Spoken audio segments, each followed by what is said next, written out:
Pelaksanaan sholat Idul Adha 1444 Hijriah di Palembang digelar di Masjid Agung yang diikuti warga dengan hikmat hingga memadati jalan dan jembatan Ampera. Sholat Id dipimpin Imam Masjid Agung. Selepas sholat Id, Wali Kota Palembang Harnajoyo berpesan, momen Idul Adha merupakan sarana introspeksi diri untuk jajarannya dalam pengorbanan dan pelayanan pada masyarakat.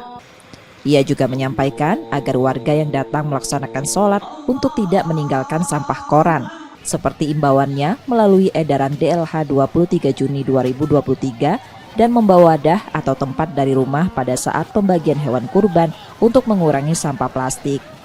Harnajoyo juga memberikan secara simbolis hewan kurban dari Presiden Joko Widodo berupa 1 ekor sapi di Masjid Agung Palembang. Untuk hari raya kurban ini kita juga introspeksi sejauh mana kita telah mengorbankan diri kita untuk masyarakat kota Palembang. Itu yang paling penting.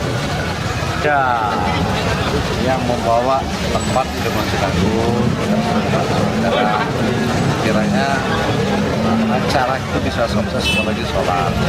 Kalau yang kita tinggalkan tempat acara ini dia tetap kembali. Artinya kalau orang yang kita bawa lagi lah, jangan sampai kita punya jalannya.